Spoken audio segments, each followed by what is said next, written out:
বিপদ আপদ আপনাকে সন্ত্রস্ত করে রাখতে পারে, কিন্তু এই বিপদ প্রত্যেকের জীবনে কোনো না কোনো কারণে থাকে। এটা আপনাকে দেখায় যে আপনার মধ্যে কি খামতি রয়েছে, কেন রয়েছে। এই বিপদ হলো সেই মাধ্যম যার দ্বারা আপনি নিজের দুর্বলতাকে নিজের শক্তিতে পরিবর্তন করতে পারেন। একটা ফুলের দিকে তাকান। একটা ফুল, তার বুকে যখন একটা সূচ বিঁধে এপার ওপার হয়ে যায়, শুধু তখনই আমাদের প্রভুর জন্য ফুলের মালা তৈরি করা যায়। সেই জন্য কখনোই বিপদকে ভয় পাবেন না, তার থেকে দূরে পালাবেন না, একে স্বাগত জানান। বোঝার চেষ্টা করুন এই বিপদ কেন আছে। যদি বিপদকে বুঝতে পারেন তবেই জীবনকে বুঝতে পারবেন। যদি জীবনকে বুঝতে পারেন তবে এই বিপদকে সম্পদে পরিণত করতে পারবেন। আসুন আর আমার সাথে ভালোবেসে বলুন, রাধা রাধা। পরিকল্পনা অত্যন্ত গুরুত্বপূর্ণ, এটা আমাদের জীবনে অত্যন্ত আবশ্যক, এটা আমাদের জীবনে। কিন্তু এই পরিকল্পনা ঠিক কতটা হওয়া উচিত, অর্থাৎ এই পরিকল্পনার সম্পর্কে কতটা চিন্তা করা উচিত, কতটা ভবিষ্যতের বিষয়ে চিন্তা করা উচিত। এবার দূরদর্শিতা অত্যন্ত বিশিষ্ট গুণ মানব জীবনে, কিন্তু দূরদর্শিতায় এতটাও মগ্ন হওয়া উচিত নয় যে কাছের জিনিসগুলোই নজরে না পড়ে। আজকের কথা বাদ দিয়ে শুধুই ভবিষ্যৎ নিয়ে চিন্তা করা অনুচিত। এবার দেখুন, পরিকল্পনা করুন কিন্তু তার থেকে বেশি উপভোগ করুন। এই মুহূর্ত সম্পর্কে অবগত নয়, কিন্তু ভবিষ্যতের কথা আমরা চিন্তা করতে থাকি। আমি এটা অনুভব করতে চাই, ওইটা অনুভব করতে চাই, ওই আনন্দ প্রাপ্ত করতে চাই। এটা অনুচিত। পরিকল্পনা করুন, সংযত করুন, কিন্তু আজকে, বর্তমানকে, এই মুহূর্তকে। জীবনের বাস্তবিক আনন্দ এটা, আর জীবনযাপনের সব থেকে শ্রেষ্ঠ পথও এটা। আসুন আমার সাথে ভালোবেসে বলুন, রাধা রাধা। মানুষ ছোট হোক বা বড়, রাজা হোক বা দরিদ্র, সমস্ত মানুষের মধ্যে একটা সামঞ্জস্য থাকে। সমস্ত মানুষের কাছে তার প্রশংসা অত্যন্ত গুরুত্বপূর্ণ। সে খুবই প্রসন্ন হয় যদি আপনি তার প্রশংসা করেন, কিন্তু আপনি যদি তাকে এটা বলেন যে এটা তোমার ভুল ছিল, তোমার কিছু খামতি ছিল, তখন সেটা সে মানতে রাজিই থাকে না। সব মানুষ এটা শুনতে পছন্দ করে যে সে যেটা করেছে সেটাই সর্বোত্তম। এবার আমি আপনাকে একটা কথা বলি, এ হলো নিন্দা, এ হলো প্রশংসা, আর এই হলো সত্য, যা সবার থেকে উচ্চস্থানীয়। সেই জন্য মানুষ আয়না দেখে। আয়না তাকে তার সৌন্দর্য দেখায় না, তাকে দেখায় যা সত্য, যাতে মানুষ আরো সুন্দর হওয়ার চেষ্টা করতে থাকে। তাই আয়না অত্যন্ত গুরুত্বপূর্ণ সত্যকে জানার জন্য। জীবনে নিন্দুকের মাহাত্ম্য প্রশংসকের মাহাত্ম্যের থেকে অনেক বেশি। কেন? কারণ তারা আপনাকে আপনার খামতি দেখায়, আপনার ভুলগুলো বুঝিয়ে দেয়, আপনাকে একটা সুযোগ দেয় নিজেকে শুধরে নিতে, নিজেকে আরো শ্রেষ্ঠ করে তুলতে, যা প্রশংসক করতে পারে না। তাই জীবনে যদি কখনো নিন্দা করা হয়, তাকে ভালোবেসে গ্রহণ করুন, ধন্যাত্মক রূপে গ্রহণ করুন। যদি নিজেকে কোনো শিক্ষা দেওয়া সম্ভব হয় তাহলে অবশ্যই দিন। দেখবেন মন প্রসন্ন হয়ে বলবে, রাধা রাধা। আকাঙ্ক্ষা কখন লোভে পরিণত হয়ে যায় তা কেউ বলতে পারে না। এবার তার পরিণাম কি হতে পারে তাও আমরা কেউ জানি না। আজ আমি আপনাকে বলছি, কোনো ব্যক্তি সব থেকে বেশি ক্ষতির সম্মুখীন তখনই হয় যখন সে এটা মনে করে যে সে সব থেকে বেশি সুরক্ষিত স্থানে রয়েছে। সে ভাবে যে সে সেখানে সুরক্ষিত রয়েছে। সে তখন অসাবধান হয়ে পড়ে, আর তখনই তাকে জীবনের সব থেকে বড় ক্ষতির সম্মুখীন হতে হয়। নিঃস্ব হয়ে যাওয়ার পরিস্থিতি কোনো মানুষের জীবনে তখনই আসে যখন তার কাছে প্রচুর সম্পত্তি থাকে এবং সে তার থেকেও অনেক বেশি সম্পত্তি অর্জন করতে চায়। সেই অনেক বেশি সম্পত্তি অর্জন করার চেষ্টায় সে এমন কিছু করে বসে যার ফলে তাকে সমস্ত সম্পত্তি হারাতে হতে পারে। একজন রচনাকার নিজেই নিজের প্রতিভা একদম শেষ করে দিতে পারে যখন সে অনেকগুলো কাজ নিজের কাঁধে নিয়ে নেয়। একটা গুরুত্বপূর্ণ কথা সবসময় মনে রাখবেন, আজ আপনি যেখানেই থাকুন না কেন, যেমনই যে কোনো স্থানেই থাকুন না কেন, এর পেছনে আপনার আকাঙ্ক্ষার একটা বিশাল ভূমিকা রয়েছে। কিন্তু মনে রাখবেন, আপনাকে শিখতে হবে যে কখন আর কিভাবে নিজের উচ্চাকাঙ্ক্ষাগুলিকে লাগাম পরাতে হবে, কারণ এটা অত্যন্ত আবশ্যক। তাই আসুন আর আমার সাথে ভালোবেসে বলুন, রাধা রাধা। মানুষ কতটা বিচিত্র হতে পারে, সব সময় স্বপ্ন দেখতে থাকে যে কাল আমি এটা করব, কাল আমি ওটা শুরু করব, কাল আমি ওটা সম্পন্ন করব। এই যে কাল শব্দটা, এই কাল অত্যন্ত বিচিত্র এক শব্দ। আমরা সবসময় এটাকে আসতে দেখতে পাই, কিন্তু এটা আসাতে বর্তমানে পরিণত হয়। আবার আজ নতুন কাল দেখতে পাই, তার জন্য অপেক্ষা করি, যখন সেটা সামনে আসে বর্তমানে পরিণত হয়। এই কাল সবসময় একটা মিথ্যে সান্ত্বনা দেয় যে সে আসছে, কিন্তু সে কখনোই আসে না। যেটা আপনার হাতে রয়েছে তা হলো আজ, বর্তমান। তাই যা করার আছে, যা সম্পন্ন করতে চান, যা শুরু করতে চান, আজ করুন, বর্তমানে করুন। কারণ আজ আপনি যা করবেন সেটাই আপনার ভবিষ্যৎ নির্ধারিত করবে। ভবিষ্যতের বিষয় ভাবতে থাকলে ভবিষ্যৎ সুন্দর হবে না। আজ কর্ম করতে হবে। তাই আজ বর্তমানে জীবনযাপন করুন, কর্ম করুন, আর আমার সাথে ভালোবেসে বলুন, রাধা রাধা। সৌন্দর্য। মানুষ নিজের সৌন্দর্যের বিষয়ে কতটা ভাবে, চায় যে সে সব থেকে বেশি রূপবান হবে, সব থেকে বেশি সুন্দর হবে। কিন্তু সৌন্দর্যের পরিভাষা কি তা কি সে জানে? কোনো মাকে জিজ্ঞেস করুন, ওনার জন্য সৌন্দর্যের পরিভাষা ওনার সন্তান। কোনো ভক্তকে জিজ্ঞেস করুন, ওনার জন্য সৌন্দর্যের পরিভাষা ওনার ভগবান। শ্রীরামকে জিজ্ঞেস করুন, ওনার জন্য সৌন্দর্যের পরিভাষা হলো হনুমান। ভাঙা হানু, ফুলে যাওয়া মুখ, দেখতে গেলে উনি বানর, লম্বা লেজ, এত নিরীহ যে ওনাকে অমূল্য মালা দিলে সেটা ছিঁড়ে তার ভেতরে শ্রীরামকে খুঁজছিলেন। কিন্তু ওনার ভাবনা কত সুন্দর। উনি এটা বিশ্বাস করেন যে সংসারের যতই মূল্যবান জিনিস দিয়ে এই মালা তৈরি করা হোক না কেন, যদি এর মধ্যে শ্রীরাম না থাকেন তাহলে এর মধ্যে কোনো অর্থ নেই। সৌন্দর্য রূপে নয়, ভাবনায় নিহিত থাকে।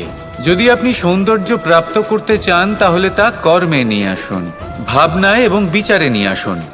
এই সৌন্দর্য আপনার সাথেই থাকবে।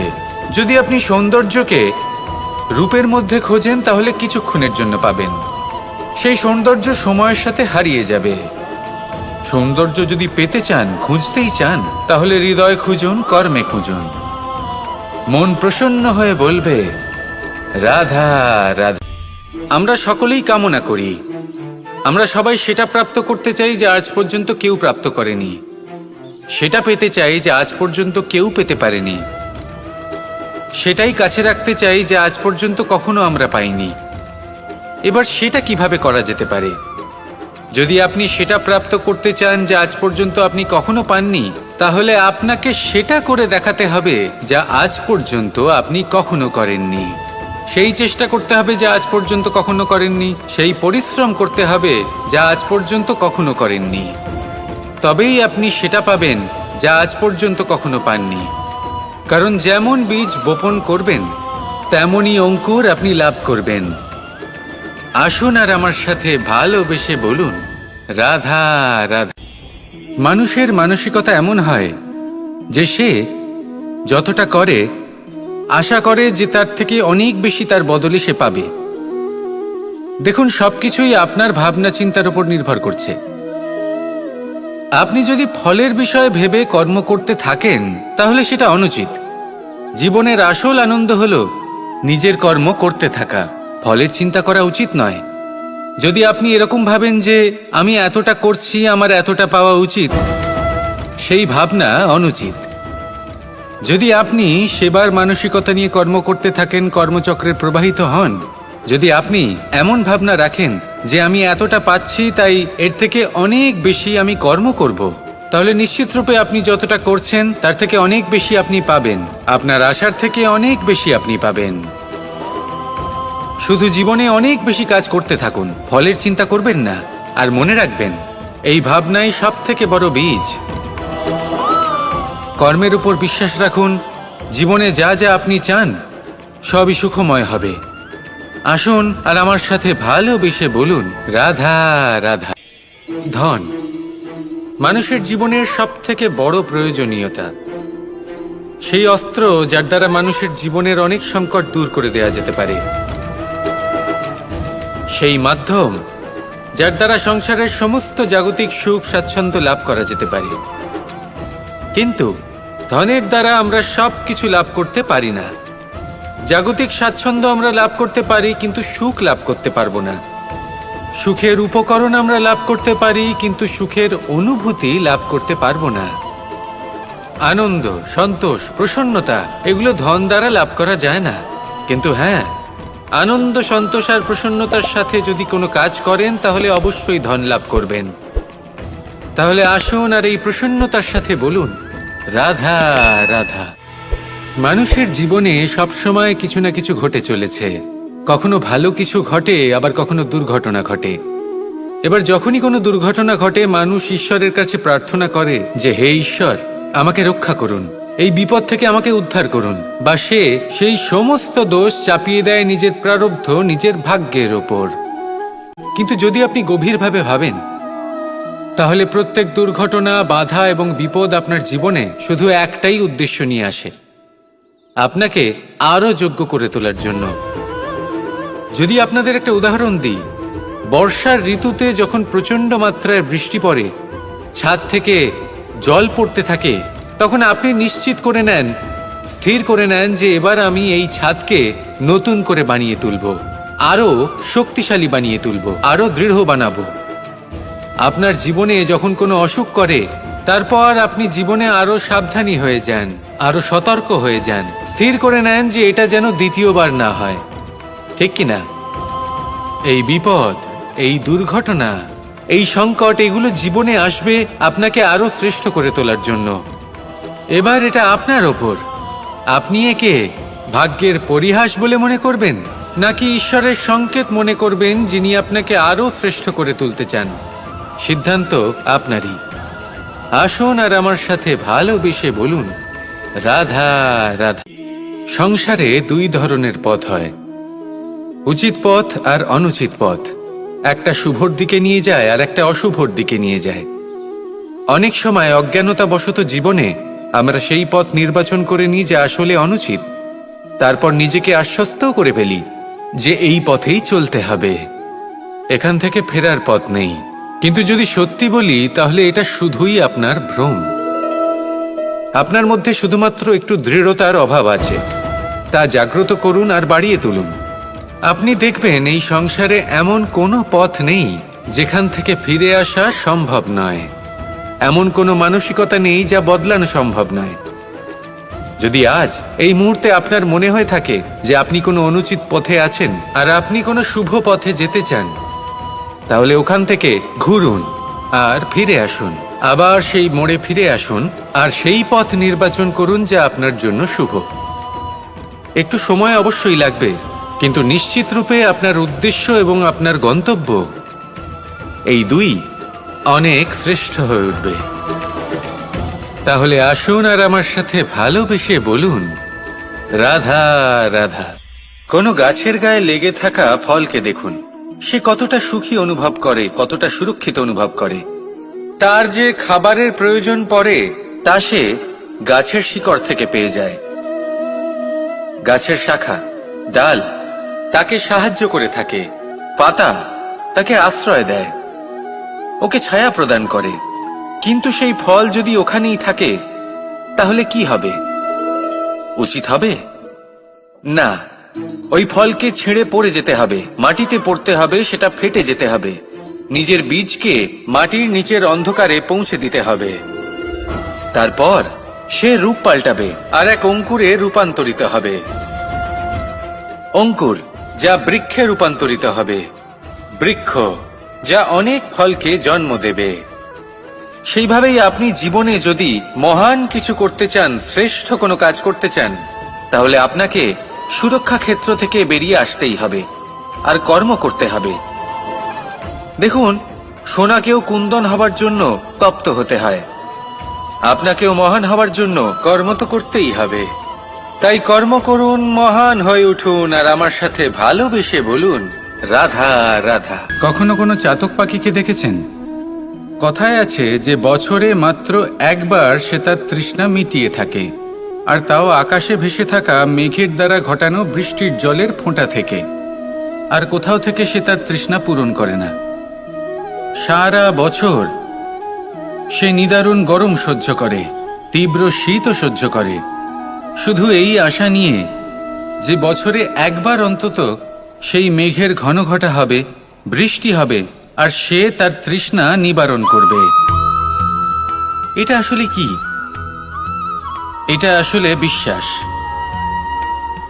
সেই বিশ্বাস যে বছরে একবার সেই মেঘ আসবে তৃষ্ণা নিবারণ করতে। যেমন দেখুন, একটা সূর্যমুখী ফুল সারা রাত অন্ধকারের সাথে যুদ্ধ করে, কারণ তার বিশ্বাস যে ভোরবেলায় সূর্য তাকে অবশ্যই দর্শন দেবেন। সেটাও বিশ্বাস ছিল যার উপর ভরসা করে মনু একটা নৌকা নিয়ে বেরিয়ে পড়েছিলেন এবং সমস্ত সৃষ্টিকে প্রলয়ের হাত থেকে বাঁচিয়েছিলেন। সেটাও ছিল ভালোবাসার প্রতি বিশ্বাস, যার উপর ভরসা করে বানর এবং ভাল্লুক সেনা নিয়ে শ্রীরাম আক্রমণ করেছিলেন সমস্ত বরদানপ্রাপ্ত অসুরগণ এবং রাক্ষসগণের লঙ্কায় এবং জয় লাভ করেছিলেন। এই বিশ্বাসই হলো এই বিশ্বের আশা। বিশ্বাস রাখুন যে আপনি হলেন সর্বশ্রেষ্ঠ এবং শুধুই নিজের কর্ম করতে থাকুন। এই বিশ্বাসের আশাই আপনাকে প্রতি মুহূর্তে বল প্রদান করবে। এ হলো আমার বিশ্বাস। আসুন আর আমার সাথে ভালোবেসে বলুন, রাধা রাধা। ভোজন। এই সংসারে যেই হোক না কেন, কোনো মানুষ হোক, কোনো প্রাণী হোক, কোনো কীট হোক বা কোনো বনস্পতি হোক, প্রত্যেকের জন্য ভোজন অতি আবশ্যক। কারণ ভোজন থেকেই শক্তি পাওয়া যায়, আর সেই শক্তি দিয়েই সংসারের, আমাদের জীবনের সমস্ত কার্য করা যায়। এবার এমন এক ধরনের শক্তি হয় যা শীতের ঋতুতে সূর্য থেকে আমরা পেয়ে থাকি, আর আরেক ধরনের উত্তাপ হয় যা দিয়ে ভোজন রান্না করা হয়, সুস্বাদু নানান ধরনের ভোজন। এবার অত্যন্ত গুরুত্বপূর্ণ হলো যে ব্যক্তি সেই ভোজন বানাচ্ছেন তার মানসিক পরিস্থিতি এবং সেই ব্যক্তি যিনি ভোজন গ্রহণ করছেন তার মানসিক অবস্থা। যখনই আপনি ভোজন বানাচ্ছেন তখন ভালোবাসার সাথে কাজটা করুন, ধন্যাত্মক ভাব নিয়ে, সৎ ভাবনার সাথে। কারণ আপনার এই মানসিক স্থিতি শক্তির আকারে সেই খাদ্যের সাথে মিলে মিশে যায়। আর যখনই আপনি ভোজন গ্রহণ করছেন তখন সদ্ভাবনার সাথে, প্রসন্নতার সাথে গ্রহণ করুন, ধন্যাত্মক ভাব নিয়ে। যদি আপনি প্রসন্নতার সাথে রান্না করেন, প্রসন্নতার সাথে খাদ্য গ্রহণ করেন, তাহলে আপনি প্রসন্নই থাকবেন, আর মন সুপ্রসন্ন হয়েই বলবে, রাধা রাধা। সংসারের বিভিন্ন ক্ষেত্রে আপনি অনেক কিছুই দেখতে পাবেন। যে কোনো খেলা, কোনো নাটক দেখতে পাবেন, কেউ কোনো খেলা খেলছে তা দেখতে পাবেন, আর দর্শকগণ এই দেখে অত্যন্ত আনন্দ লাভ করেন, হাততালি দিতে থাকেন, প্রশংসা করতে থাকেন, নিজের অন্তরের উৎসাহ প্রকাশ করতে থাকেন। কি দেখে করেন? সেই সমস্ত খেলোয়াড়দের দেখে করেন যারা এই খেলাটা খেলছে, তাই না? কিন্তু অনেক সময় সেই খেলোয়াড়রা সেই খেলার আনন্দ উপভোগ করতে পারেন না, কারণ ওনারা চাপা পড়ে যান তাদের কামনার চাপে।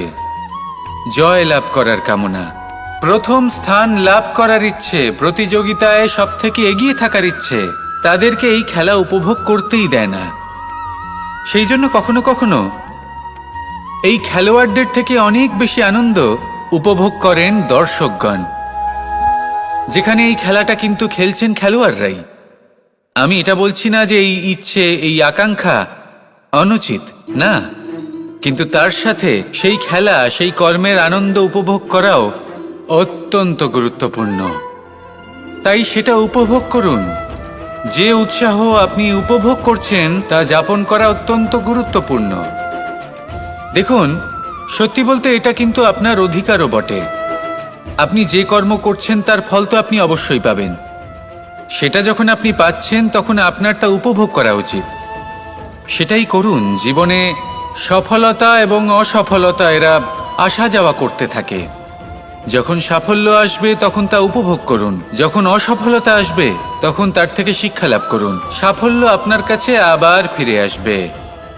আর এই মন, আপনি তো জানেন, এই মন প্রসন্ন হয়ে বলবে, রাধা রাধা।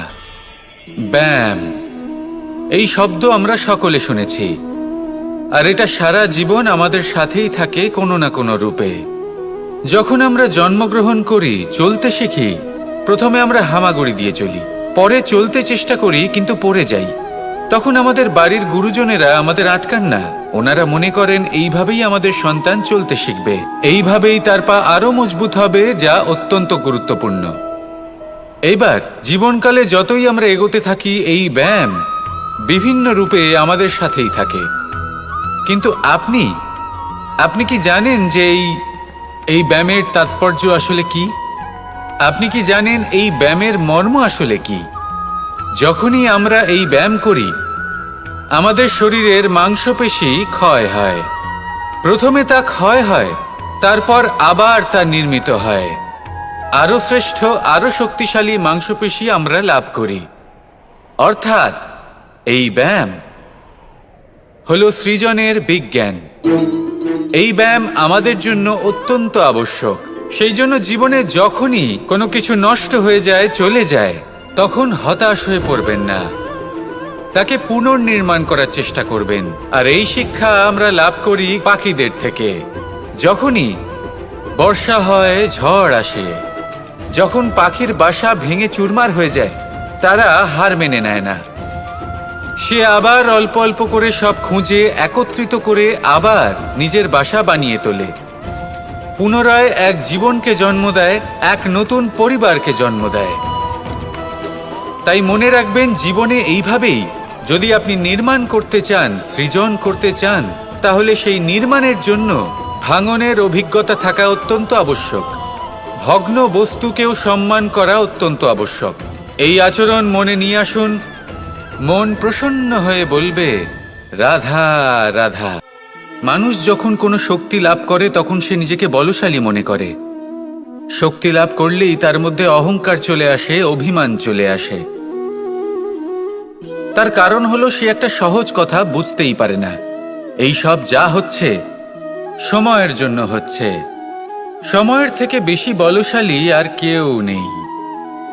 এই সময়ের জন্যই রাবণ ভক্তি দ্বারা কৈলাস পর্বত তুলে নিয়েছিলেন। আবার সেই সময়ের জন্যই, সেই কারণেই রাবণকে বধ হতে হলো। তার সাথে সাথে রাক্ষস কুলও ধ্বংস হয়েছিল এবং লঙ্কাও ভস্ম হয়ে গেছিল। দেখতে গেলে জন্ম থেকে মৃত্যু পর্যন্ত এই যে সময়, সেটাই হলো জীবন। কিন্তু তার মধ্যেও যা সময় আসে, কোনো কারণেই আসে। সেই সময় আমরা যাপন করে কিছু শিখতে পারি। তাই আজ যে সময় আপনার হাতের কাছে আছে, তাকে মুষ্টিবদ্ধ করে রাখুন, তাকে সামলে রাখুন, তাকে সংযত করে রাখুন। অনুভব করুন, তার থেকে কিছু শিখুন, তাকে কোনোভাবেই ব্যর্থ হতে দেবেন না। আর এটা জেনে রাখুন যে ভবিষ্যতে যা কিছু হতে পারে, যা কিছু হতে চলেছে, সেটা না আপনি জানেন আর না তা আপনার বশে রয়েছে। সেই জন্য আজ অহংকার বা অভিমান করে নিজের ভবিষ্যতের ক্ষতি করবেন না, সেই অনর্থ ঘটাবেন না। এটাই হলো সময়ের অর্থ। আসুন আমার সাথে ভালোবেসে বলুন, রাধা রাধা। কথায় আছে, যখন আপনি যুদ্ধক্ষেত্রে দাঁড়িয়ে, তখন শত্রুকে পিঠ দেখিয়ে পালিয়ে যাওয়া বা পিছু হটে যাওয়া অত্যন্ত অনুচিত যুদ্ধনীতি হয়। কথায় আছে যে শ্রেষ্ঠ যুদ্ধ নীতি হলো সেটাই, যেখানে আপনি অস্ত্র হাতে নিয়ে এগিয়ে যান, সাহসের সাথে যুদ্ধ করে শত্রুকে পরাস্ত করে ফিরে আসেন। আর সেটাই আমি করেছিলাম। তখন মহাভারত রচনা হয়েছিল, কারণ তখন ধর্মরক্ষা করা আবশ্যক ছিল। কিন্তু এমনও একটা সময় ছিল যখন আমি যুদ্ধ থেকে পালিয়েছি, কারণ তখন প্রজাদের সুরক্ষা বেশি গুরুত্বপূর্ণ ছিল। আমার গায়ে যুদ্ধ বিমুখ হবার কলঙ্ক লাগিয়েছিল, কিন্তু ঠিক আছে, আমি সেটাই করেছিলাম যেটা প্রয়োজনীয় ছিল। শ্রীরামও লঙ্কা গিয়ে রাবণকে হত্যা করার পূর্বে 4 মাস ধরে অপেক্ষা করেছিলেন। অপেক্ষায় ছিলেন কবে সেই সেতু সম্পন্ন হবে। তারপরে গিয়ে রাবণকে পরাস্ত করলেন, তাকে বধ করলেন। জীবনে কখনো কখনো থেমে যাওয়া বা পিছু হটে যাওয়া কার্যকর হতে পারে। এটা প্রত্যেক সময়ের উপরে নির্ভর করে। শত্রু যে কেউ হতে পারে, যখন খুশি আক্রমণ করতে পারে। কোনো মানুষ হতে পারে, আবার কোনো দানবও হতে পারে। আমাদের নিজেদের মানসিকতা হতে পারে, কোনো অসুখ হতে পারে, মহামারীও হতে পারে। সেক্ষেত্রে সেটাই করুন যেটা উচিত মনে হয়। দেখুন, প্রত্যেকবার নারায়ণ তো আপনাকে সাহায্য করতে আসবেন না। অনেক সময় মানুষকে নিজেকেই সেই বাধার সম্মুখীন হয়ে তাকে পরাস্ত করতে হয়। আর এমনিতেও কথায় আছে যে প্রত্যেক নরের মধ্যে নারায়ণ আছেন।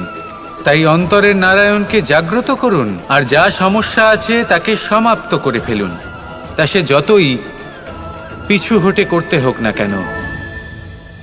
আসুন আর আমার সাথে ভালোবেসে বলুন, রাধা রাধা। গুরু, যিনি পথ দেখান, আমাদের জীবনে অত্যন্ত গুরুত্বপূর্ণ, অত্যন্ত আবশ্যক। কিন্তু কিছু মানুষ মনে করেন যে গুরুর কোনো প্রয়োজন নেই, কারণ এই সমগ্র জ্ঞান মানুষের অন্তরেই নিহিত রয়েছে। এবার প্রশ্ন এটাই, যদি সমস্ত জ্ঞান মানুষের অন্তরে নিহিত থাকে, তাহলে গুরুর কি প্রয়োজন? আর যারা আজ পর্যন্ত গুরুকে মেনে এসেছেন, তারা কি অনুচিত করেছেন? এর উত্তর আমি আপনাকে দেব একটা উদাহরণ দ্বারা। একটা কাঠ যা জ্বলনশীল, জ্বলনের ঊর্জা তার অন্তরে নিহিত রয়েছে, কিন্তু তার জ্বলনের জন্য বাইরে থেকে একটা অনুঘটকের প্রয়োজন হয়। এই অনুঘটকই হলেন আপনার গুরু।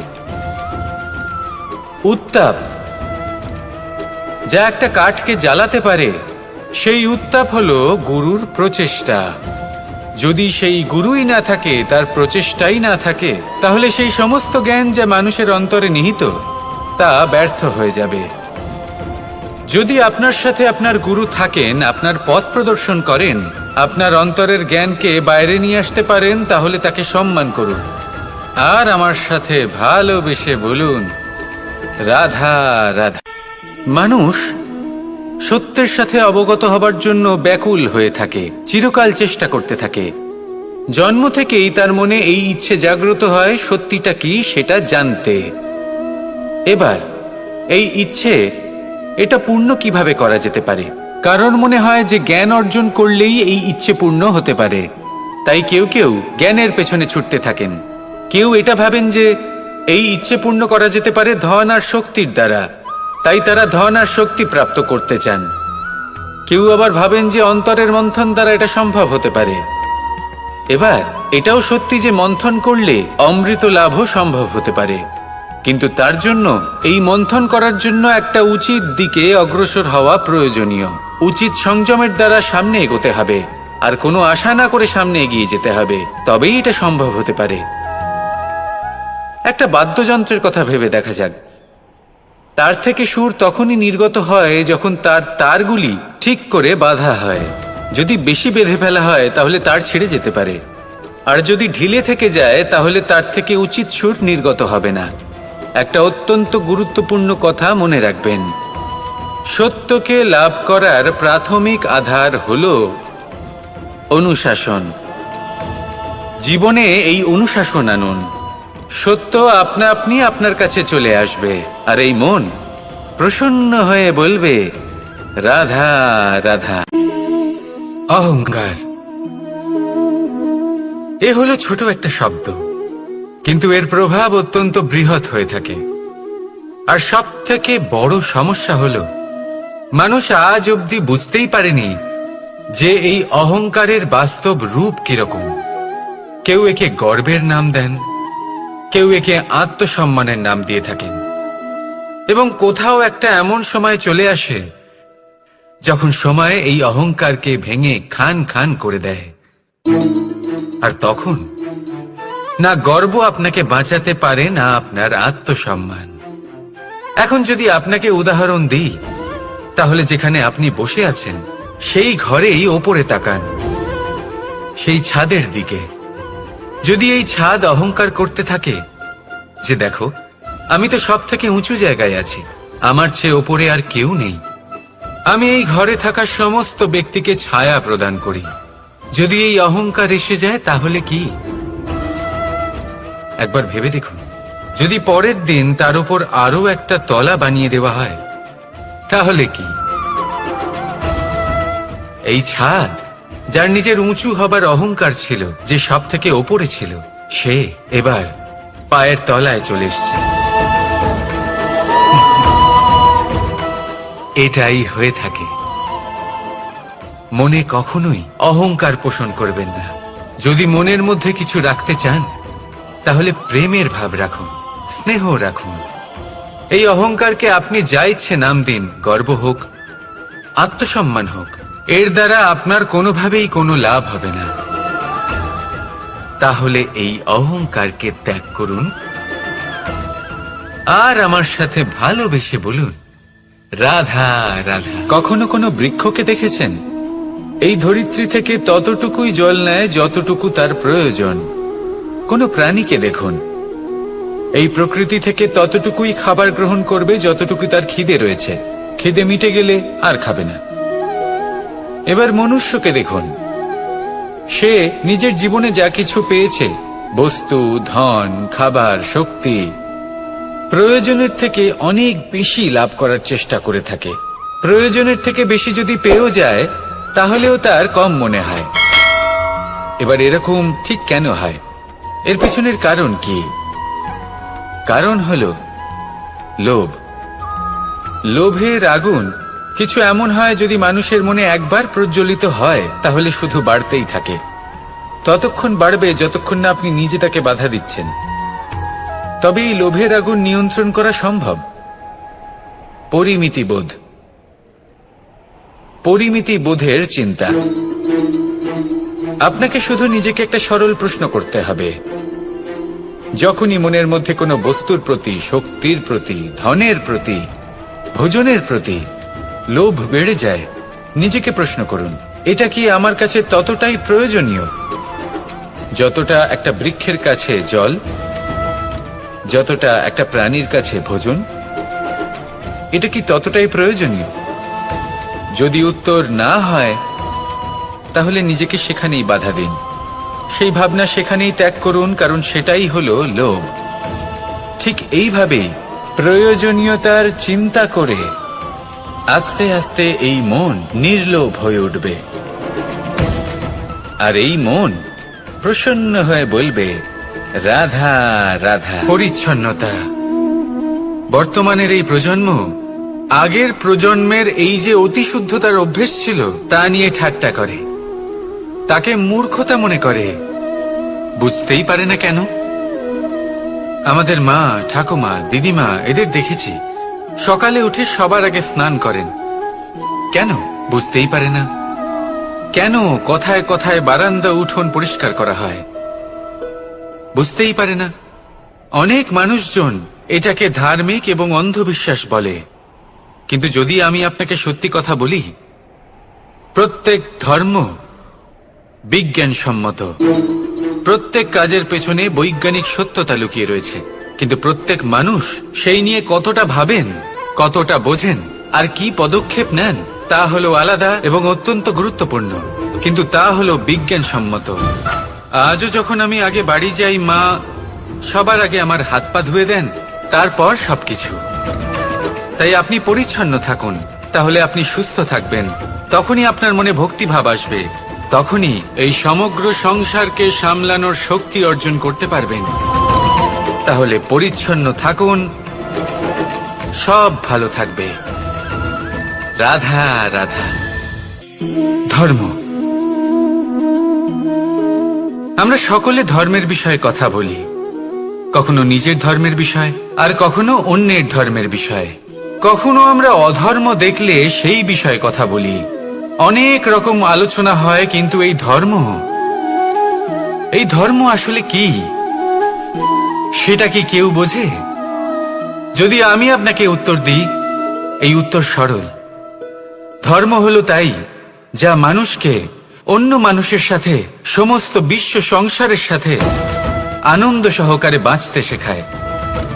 সেই জন্য আপনি যদি কখনো কোনো ধর্মীয় স্থানে যান, সেই ধর্মীয় স্থানে গিয়ে আপনার শান্তির অনুভূতি হয়, তাই না? কিন্তু দেখুন, ধর্মের জ্ঞান থাকলেই সেই মানুষ ধর্মের পথে চলতে পারবে এমন কোনো কথা নেই। অনেক সময় সম্পর্কে যখন সংঘর্ষ বেড়ে যায়, তখন ইচ্ছের জন্ম হয়, ক্রোধের জন্ম হয়, অহংকারের জন্ম হয়, আর তারপর বিনাশ হয়ে যায় এই ধর্মের। সেই জন্য দ্বিতীয় সবথেকে গুরুত্বপূর্ণ গুণ যা আমার সারথীর মধ্যে থাকা উচিত, তা হলো ধর্মবীর হওয়া। এবার দেখতে হবে সেটা এই যে কে হবে সেই ব্যক্তি যিনি এই স্বয়ম্বরে নিজের ধর্মে অটল থাকবেন।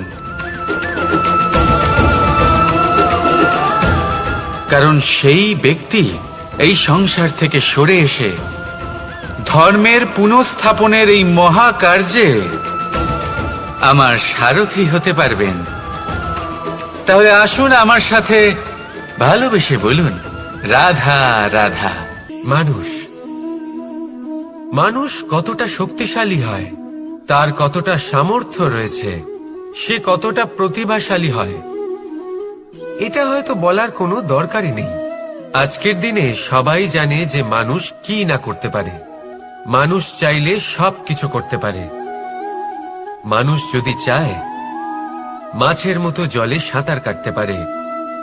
মানুষ যদি চায় হিমালয়ের মাথা নত করতে পারে। মানুষ যদি চায় সমুদ্র থেকে মুক্ত সংগ্রহ করতে পারে। মানুষ যদি চায় তাহলে আকাশের পাখির মতো বিচরণ করতে পারে। মানুষ চাইলে সব কিছু পেতে পারে। সে জ্ঞান, সম্পত্তি, পরিবার, সাফল্য, সবকিছু। যদি কিছু থাকে যেটা সে গ্রহণ করতে চায় না, সেটা হলো তার দোষ, তার ভুল। মানুষ এসব কখনো গ্রহণ করতে চায় না। কিন্তু যেদিন মানুষ তার দোষ বুঝতে পারবে, নিজের ভুল বুঝতে পারবে, সেটা স্বীকার করতে পারবে, আর সেটা ঠিক করার পথে অগ্রসর হবে, তাতে সে সফলও হবে, সেদিন সে প্রকৃত রূপে মানুষ বলে গণ্য হবে। সেদিন সে মুক্তি লাভ করবে। ভুল সবাই করে, দোষ সকলের মধ্যে থাকে। সেটা গ্রহণ করুন, তা সংশোধন করার চেষ্টা করুন। জীবনে এগিয়ে যেতে পারবেন। আর আমার সাথে ভালোবেসে বলুন, রাধা রাধা। ধৈর্য, এই ধৈর্য কি কোনো গুণ, কোনো অনুভূতি, কোনো দৃষ্টিভঙ্গি? আমার জন্য ধৈর্য এক বাহন। আপনি হয়তো ভাবছেন, এই কেমন বাহন? বাহন তো ঘোড়া হতে পারে, হাতি হতে পারে, উটও হতে পারে, কিন্তু ধৈর্যকে বাহন বানানো মানে? চলুন আপনাকে একটা কথা বোঝাই। পৃথিবীতে এমন কোনো বাহন নেই যে তার আরোহীকে আছড়ে ফেলেনি। সেটা উট হোক বা হাতি হোক বা ঘোড়া হোক, চলতে চলতে কখনো নড়বড় করেই বসে। তারপর সেই আরোহী পড়ে কারোর পায়, তারপর পড়ে তার নিজের নজরে। কিন্তু ধৈর্যরূপী বাহন কখনো কাউকে ফেলে না, কখনো না। না সেই আরোহী কারোর পায়ে পড়ে, আর না তো নিজের নজরে। কারণ ধৈর্য আপনাকে বিবেক প্রদান করে। বিবেক আপনাকে পরিকল্পনায় সাহায্য করে, আর পরিকল্পনা প্রদান করে আপনাকে শক্তি, আপনার লক্ষ্যের দিকে অগ্রসর হওয়া। বুঝলেন? ধৈর্যকে সঙ্গে রাখুন, নিজেকে আরো ধৈর্যশীল করে তুলুন। এই ধৈর্যের সাহায্যে আরোহণ করে দেখুন কিভাবে এই বাহন আপনাকে আপনার গন্তব্যে পৌঁছে দেবে। রাধা রাধা। ভগবান প্রত্যেক কঠিন পরিস্থিতিতে এই নামই আছে যা আমাদের উপায় দিয়ে থাকে। ব্যক্তি যান, ভগবানের পুজো করেন, আরাধনা করেন, ব্রত পালন করেন, মন্দিরে যান, পুজো পাঠ করেন, ভগবানকে জাগিয়ে তোলেন। আর তারপর শুরু হয় সমস্ত প্রশ্ন। হে ভগবান, আমার সাথে এরকম কেন হচ্ছে? কেন আমারই জীবনে এত দুঃখ আছে? আমি কিভাবে এর সম্মুখীন হব? আমাকে কেন এত কষ্ট ভোগ করতে হচ্ছে? হে ভগবান, আমি কি করব? আমাকে সাহায্য করুন, কোনো রাস্তা দেখান।